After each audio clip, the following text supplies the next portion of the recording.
ang pananaw ng mga tao, okay lang daw na may pangatlo. Okay lang daw na may third party. Okay lang daw na ikaw may asawa ay meron kang iba. Ngunit sa banal na kasulatan, ito po ay taliwas. Kaya yun ang ating pag-aralan po ngayong umaga dahil isa po itong landmines. Pag sabi natin landmines ay napakadelikado. Na ang landmines po, kapag ito ay mapakan mo, at kapag mabitawan mo ano mangyari, automatic ito ay mamamatay. Ganon din po sa loob ng pamilya, may mga landmines po sa loob po ng pamilya din. Maybe sabihin natin, Pastor, pride, kasama po yun sa landmines, pero ang pinakamadaling landmines po sa pamilya na almost 100%, 99%, kapag ito ay nangyari sa loob ng pamilya, automatic sira ang pamilya. At yun ang ating pag-aralan ngayong umaga. Adultery is a family landmines. Ano nga ang Tagalog ng adultery? Pangangaliwa. Ang pangangaliwa, cancer po yan sa pamilya. Dahil sa pangangaliwa, ang daming pamilyang nasira. Ang daming anak na nagsakripisyo dahil sa isang magulang na napaka-irresponsable. Sarili lang ang iniisip. Yun po ang totoo.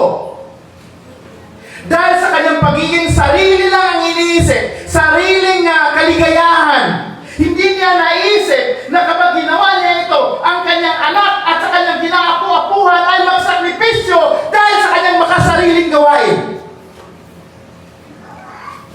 Tingnan mo ang Israel.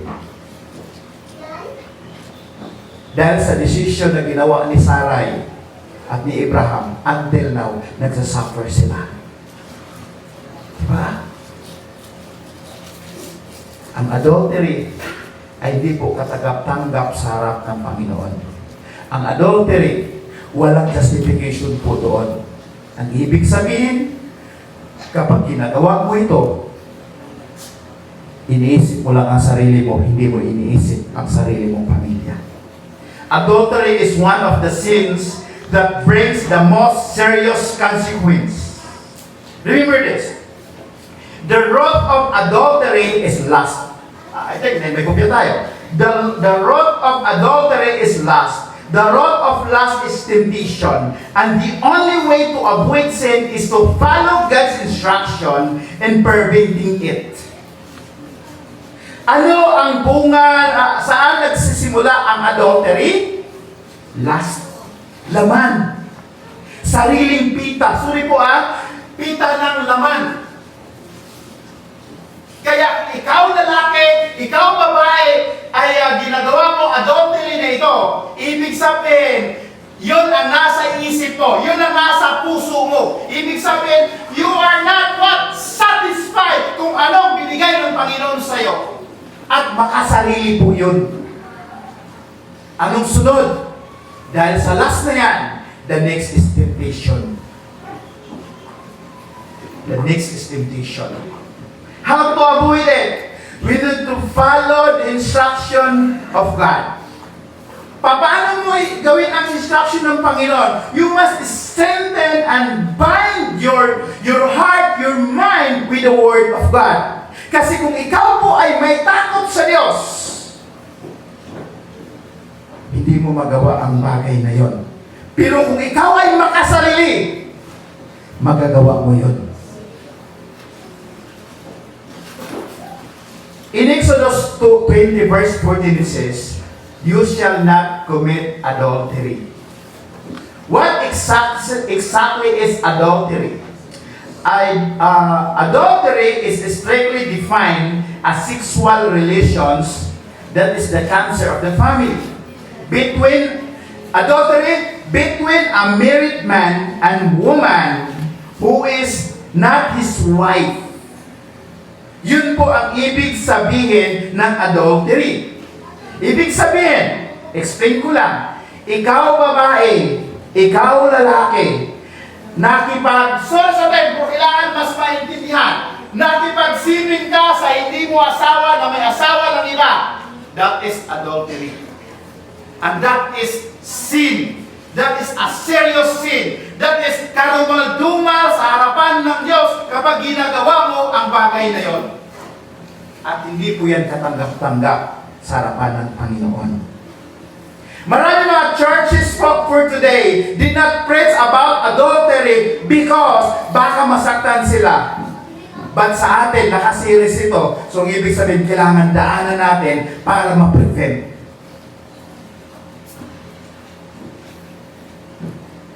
Now, what are the prohibitions of the 7th commandment of God about adultery?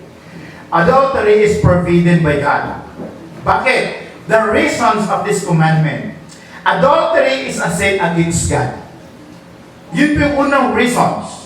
In Genesis 39, verse 9, ito po yung kwento po about kay Joseph. Sabi, no one here has more authority than I.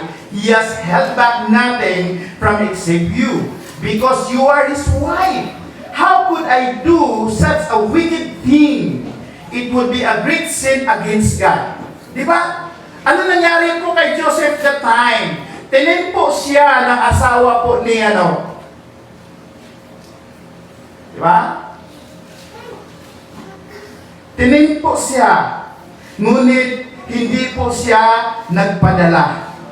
Kapatid, saka nagiging kasalanan ang temptation kapag ginagawa mo na. So ngayon, ano ang kailangan mong gawin? Sabi ko nga sa inyo, sa isang mag-asawa, kailangan po alam mo kung ano yung boundaries mo. Halimbawa, may nag-chat sa'yo, ex mo. Alam mo, ex mo yun. Anong kailangan mong gawin? Pansinin mo ba yan? No. Do not tolerate that kind of communication. Especially private communication. Ex mo na yun eh. Kaya nga sa amin, sa pamilya po namin, sa akin, gusto ko sa aking mga anak na lalaki, isa lang dapat ang sabihan nila ng I love you at wala nang iba. Kung sino ang masabihan nila ng I love you na isang babae, dapat hanggang sa kasal na yon. Kaya pinagbawalan muna namin na mag-boyfriend o mag-girlfriend. Kasi po, minsan yun ang cause po ng adultery. Yung mga ex. Bumabalik si ex. Siyempre may naramdaman ka na noon. Kahit sabi mong wala na kayo, nandun pa rin yung feelings. Kaya, lagi nating tandaan, just like po kay Joseph, sabi niya, how could I such wicked thing? Di ko magawa yan. Kasi matinding kasalanan yan sa Panginoon. Kaya nga sabi nito, adultery is a sin against God because God is holy and pure. Ano sabi ng Panginoon? You are the Son of God, you must live holy. Mamuhay tayo na may kabanalan sa harapan ng Panginoon. Kaya ito yung hamon po ni Apostol Pablo sa atin. Ephesians 5:3. Let there be no sexual immorality, impurity, greed among you. Such sin have no place among God's people. Ibig sabihin, kapag ikaw ay mananampalataya na, ikaw ay anak ng Diyos, anong sabi? No sexual immorality. Any kind of sexual. Ama na marriage. Wala sa marriage. That is sin. Diba? In-explain ko yan sa inyo nung nakaraang linggo. Any sexual practices na wala sa kasal, that is sin. And that is against the Lord. Why? Because we are holy, because we are God's child. Kahit ano pang justification mo, ano ang sabi ng Biblia? Maybe sa mundo, maybe dito maintindihan ka ng mundo, but pagdating po sa banal na kasulatan, that is considered immorality. Bakit nag-asawa ka na kailangan mo pa pala ng iba? Pari-pareho lang lahat yun. Pero dahil sa inyong makasariling laman, nagagawa mo yun. You must know our boundaries. Hindi lang adultery is a sin. May part 2 ito. Kasi hindi ko matapos ngayon because alanganin tayo sa oras, but para mas ma-explain ko pa next week. Hindi lang po adultery is a sin against God, and also adultery is a sin against your spouse and your family. It's very clear, mga kapatid, na ang adultery, hindi lang na nagkasala ka sa Panginoon, and also nagkasala ka sa asawa mo at sa iyong mga anak. Yun po ang adultery. Napakatigas ng mga mukha, yung mga taong ganun. Very clear po yun. At gusto ko lang pong i-emphasize ng maayos para mas maintindihan po natin. Adultery betrays the marriage covenant of faithfulness. You are betraying to God and your spouse and your children sa iyong vow sa Panginoon. Remember your vow at the altar. Remember your vow sa iyong spouse. Na nung ikaw ay kinasal, ikaw ay nangangako sa Panginoon na anuman mangyari, I still remain pure and faithful to my spouse and especially to my God. Maraming nasisira na pamilya dahil po sa adultery. Diba? Proverbs 2, verse 16 to 17. Maybe sabihin nyo matigas, pero kailangan po malaman po ng bawat isa. Wisdom will save you from the immoral woman, from the seductive words of the pernicious woman. She has abandoned her husband and ignores the covenant she made before God. Can you imagine that verse na sinasabi, wisdom will save you from immorality. Godly wisdom will save you from adultery. Sabi nga ng Bible sa Proverbs, if sinners entice you, don't give in. Diba? Sa ating pong pagbibiyay sa Grab, there are lots of temptations. But I know, mayroon akong Diyos. At sabi ko nga, there was a time that I almost full, but the Lord prevent that. And after noon, I tell you, Lord, maraming salamat na naging victorious ikaw, Panginoon. Remember your commitment to the Lord. Remember your relationship to the Lord. Remember your family. Remember your children. Na kapag ikaw ay gagawa ng ganyan, ang asawa mo magsasuffer, ang mga anak mo magsasuffer. Alam mo, isa lang gumawa, domino effect po yan. Isa lang gumawa, ang asawa affected, ang mga anak affected, hanggang sa next generation affected. Dahil sa ginawa mong hindi kaya-haya sa harapan ng Diyos. I'm just telling this morning that kapag mayroon kang ginagawa ng ganit, stop it! Sabi ko nga, sana kung sino lang ang gumawa, siya lang ang tatanggap ng consequence. Siya lang ang parusahan ng Diyos para maramdaman niya na mali ang kanyang ginagawa. Hindi yun ang nangyayari. Sino ang nagsasuffer? Asawa. Pangalawa, anak. Diba? Minsan na nangyari. Ang magulang nag-commit adultery. Ang kanyang anak, possible balang araw. Dahil sa consequence, baka commit din ang adultery. Because of this sin na ginawa ng kanyang magulang. Ang kanyang anak, possible magawa din yun dahil sa consequence.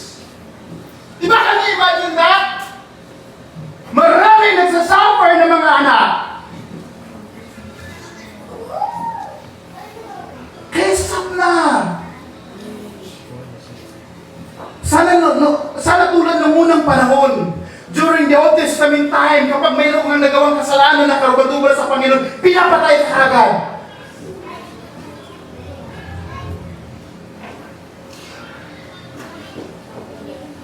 Tama na.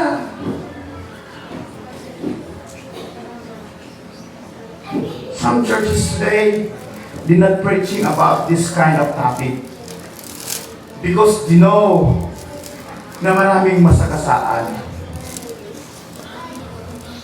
And some Christians did not like this kind of topic because ayaw nila yung ganun. Because gusto lang nila mag-enjoy. No! It's my responsibility to preach what is the truth, to preach what is in the Bible. Generation to generation. Kaya nga, ang magulang nangaliwa, possible sa mga anak, mayroon sa mga anak na mangyari yun. Hindi ayaw naman ng mga anak. Wala sa kanilang puso, wala kanilang isipan, pero dahil sa consequence, dahil sa curse, ang anak niya, possible, mang babae o mang lalaki din. Hindi pa doon natatapos. What's next? Pati sa kanyang apo, magsasuffer din. And maraming mga maraming mga pamilya, maraming mga anak nagsasuffer dahil sa ganun. Kapatid, di ba kayo naawa sa inyong anak? Di ba kayo naawa sa inyong mga apo balang araw? Ha? Ano bang makuha natin ng ganyan? Sa isang segundo, tapos na. Nagawa mo na yung mali. Ano ba pagkukulang ng asawa mo? Pareho lang lahat yan. Di ba? Hindi ako galit, ha? Nanginip ako. Inipasahis ko lang, ano yung tama? Pareho lahat yun. Bakit ginagawa pa rin? Makasarili nga. She abandoned her husband and ignores the covenant. Can you imagine? She abandoned her husband. Ibig sabihin, yung isang tao na nag-commit ng adultery, willing siya na iwanan niya ang kanyang pamilya alang-alang doon sa pangalawa. Can you imagine gaano katigas yung puso niya? Kaya minsan yung mga ibang ganyan, nakakomit ng ganyan, willing siya na iwanan ang kanyang unang pamilya. Kayo naman babae o lalaki, na kapag may nakita kang babae na buwapatol din sa may asawa, may tiwala ka pa ba sa kanya? Can you imagine? Nagawa nga niya sa kanyang asawa, possible, magawa din niya yan sa'yo. Amen? Hirap mag-amen, no? Pero totoo po yan. Kaya, kapag may mga babae o lalaki na ganon, do not trust them. Why? Because magawa niya ulit yan. 100%. Wala nga siyang hindi nga siya tapat sa kanyang spouse, how much more sa'yo? Pag magsawa yan sa'yo, lahanap ng iba ulit yan. Ganun po yung adultery. Adultery betrays a spouse, deepest trust, and is the one of the hardest sins to forgive.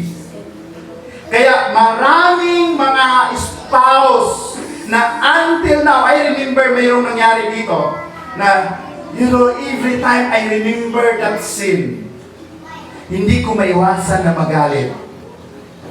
Hindi ko maiwasan na awayin kita. But always remember, mahal kita. Ito po yun.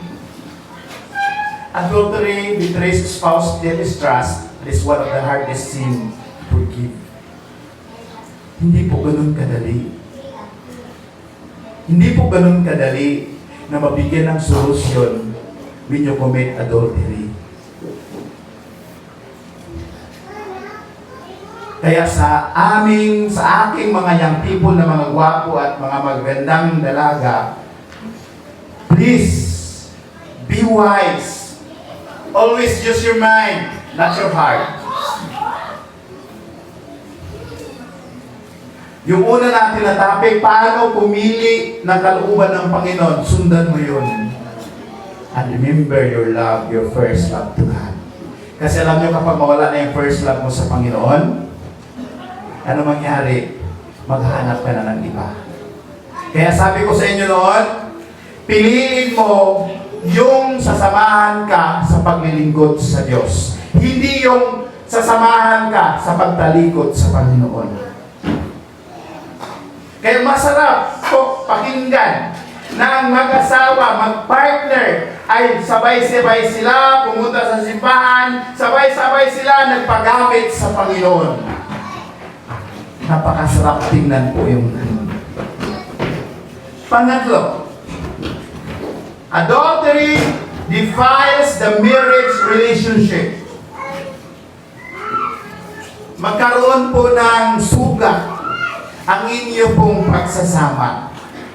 Kaya kung hindi mo pa na-try, please huwag mo nang i-try kasi mali po yun. Kung gusto mo na i-bless ang iyong tahanan, i-bless ang iyong mga anak, do not try it. Nakita ko po sa mga pamilya na gumagawa ng adultery. Ang kanyang mga anak, nandun na sa tugatog ng pagtatagumpay, bumabagsak na naman. Bakit? Because of that sin. That is the result of the consequence ng Panginoon. Result of that sin. Kaya kung gusto mo makita mo mga anak mo magtagumpay, nanay, tatay, please, do not try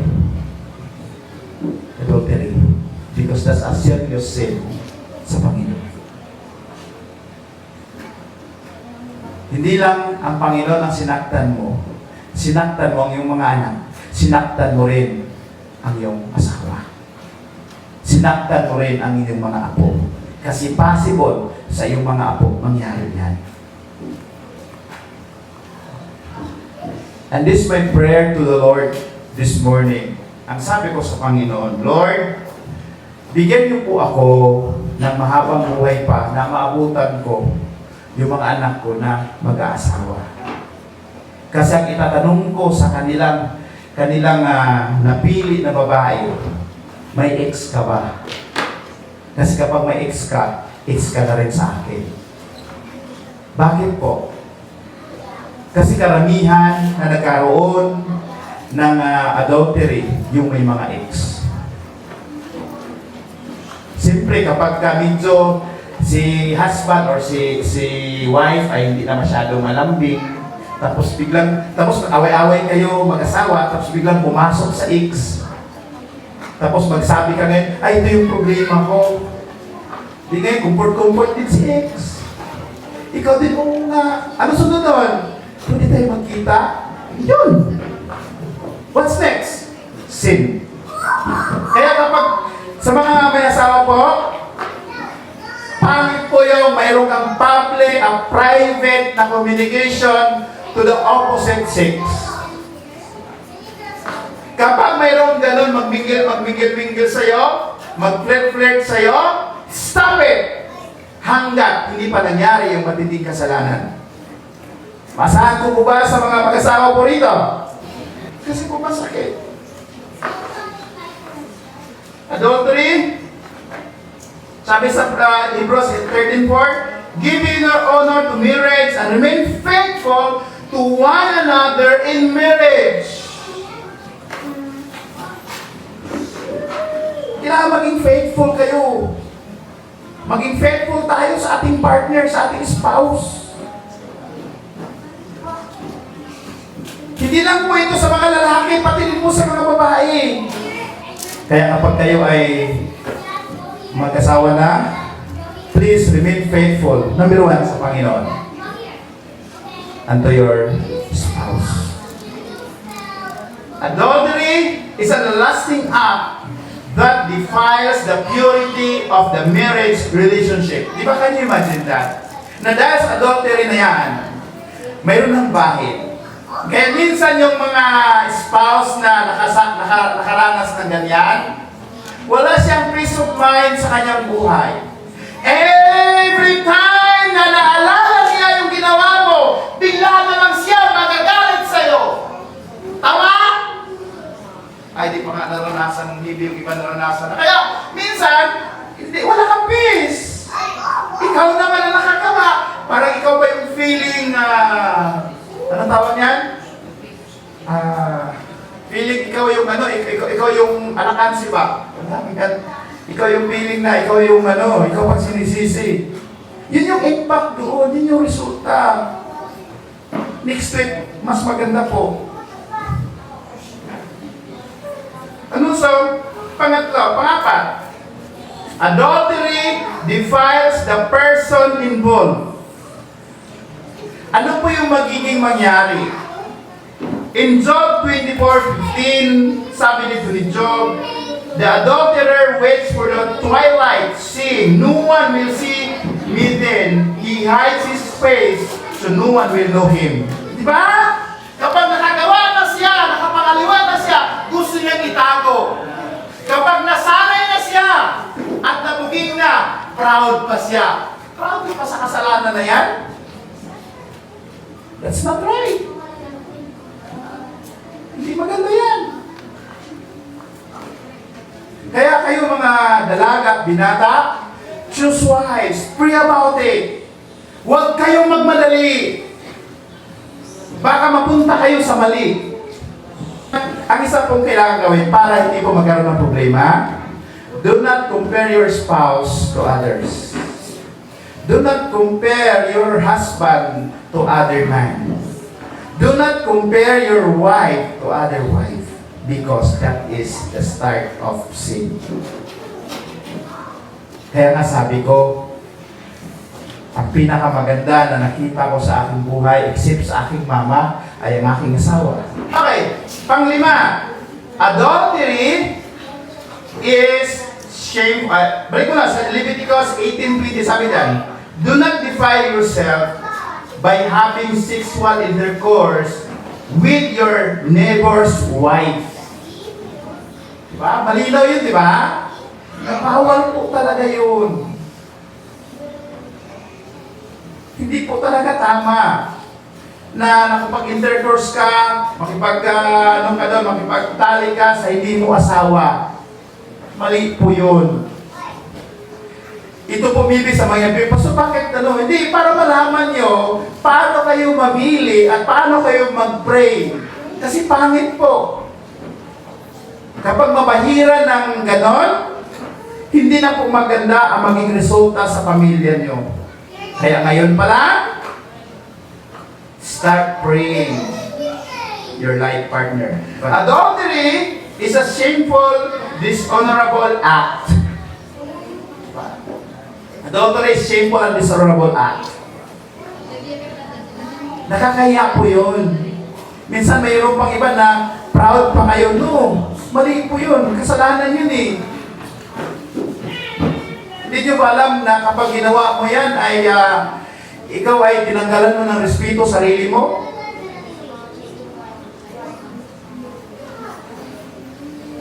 Kaya nga sabi ko sa mga nagbibiyahe ng mga asawa nito, biyahe ng truck, move it, joyride, tricycle, always pray your husband. Kasi minsan may mga ganyan talaga mga temptation. Ba't alam nyo, kapag ang pamilya bind ng salita ng Diyos, at ang asawa mo ay nandun bind with the Word of God, at higit sa lahat, huwag mong awayin ang asawa mo pag alis sa bahay. Sure yan, hindi maghanap ng iba. Pero kapag alis mo lang, tapos biglang may pagkumport-kumport sa kanya, kapag mahina ang kanya panampalataya, maganda na yan. Pero kapag bagong pag-alis, mahal, nandito na yung kapibo sa kusamahan o usap-usap kayo, pagkatapos, mahal, ito yung damit mo. Hindi yung kulang na naman ang kita mo, sana mamaya malaki. Hindi ganun. Magulat ka na kapag sobrang lambing ka sa asawa mo, after 30 minutes, nandiyan na siya. Ano sabihin niya? Sobrang tumal eh. Pero pala, kusog. Diba? Kasi siyempre, namimiss niya asawa niya. Maganda nga yung ganun eh. Kaysa, pasensya, sobrang daming pasahero nga. Hindi ako makauwi. Pero yun pala, iba na yung inuwian. Di ba? Pero alam nyo, kapag kayo mag-asawa ay very close at talagang nandun ang inyong, alam nyo, bilang mag-asawa, nothing is possible na, maging strong yan. Okay, Leviticus 80, Job, at tapos pala, Job 24:15, ito pa rin yung nakaraan. Okay, next, adultery demonstrates lack of character and self-control. So, malinaw po yon na when you commit adultery, this is a sign of lack of character, lack of self-control. Gusto ko lang po i-share sa inyo. Ito po yung nangyari sa akin before 2017. Siyempre, gabi ako nagbiyahe. Alam nyo, merong isang nagpasahero.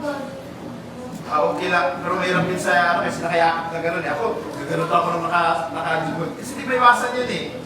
Sky sa kotse. Alam nyo, pag tingin mo dito sa right side mirror, iba na nakikita mo eh. Tapos, idikdik talaga niya yung kanyang legs sa gano'n. Kaya, manual pa yung sakyan namin dati. Pag ganun mo, talagang ganun sakit kung bihira to. Alam nyo, the time, 90% that I almost tempted. And after nung pagbaba, pinapawisan ako. And that is true. Pinapawisan ako. Bilang lalaki, mahirap yun. Maganda pa yung babae, babango. Alam, kami matuloy. Totoo po yan. At pagbaba nun, umuwi kagad ako sa bahay. Bakit? Sayang yun eh. Iwasan talaga. Ang inisip ko lagi, kapag gawin ko to, paano na ang mga anak ko? Isipin ko, kapag gawin ko to, nag-i-enjoy ako ng ilang minuto, but the consequence, the curse, lifetime ko yun ang harapin. Hindi lang ako, kundi pati ang aking mga anak, pati ang aking asawa, pati ang aking mga apo someday. Kailangan po, ganun ang ating mentalidad bilang tatay. Kailangan po, nandun yung panindigan natin. Mahal ko aking pamilya. Naghanap buhay lang ako. Dapat ganun po tayo. Proverbs 6 verse 32. But the woman who commits adultery is utter fool for destroy himself. Remember this principle. The person who commits adultery breaks a solemn vow and show extreme lack of character. Lagi nating tandaan po yun mga kapatid. In conclusion po, kasi may part 2 ito, cheating is a choice, not a mistake. Ilagay niyo po yon sa isip po ninyo. Cheating, tama yung pronounce ko? Cheating is a choice, not a mistake. Kapag nag-cheat ka sa spouse mo, hindi po yung mistake. It's a choice. It's a decision. Kasi bakit? Bago mo ginawa ang bagay na yon, ang dami-daming mga hindrances, ba't hindi mo pinapansin? Bakit? May decision ka na. Ilagay natin sa ating mga puso at isipan, cheating is a choice, not a mistake.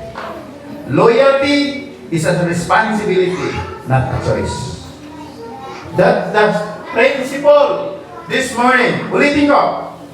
Para ilagay natin sa ating mga puso at isipan, cheating is a choice, not a mistake. Loyalty is a responsibility, not a choice. Dapat, last po yan ang principle, but gusto ko lang ipakita sa inyo na yun po ang dapat ilagay natin sa ating mga puso at isipan. Hindi po mali, hindi po pagkakamali ang pag-cheat, kundi choice yan. Ang pagiging loyal sa spouse, isang responsibilidad yan, hindi yan choice. Kaya sa mga mag-asawa po for today, please Remain faithful above all else sa Panginoon and in your spouse. Preserve the purity of your marriage.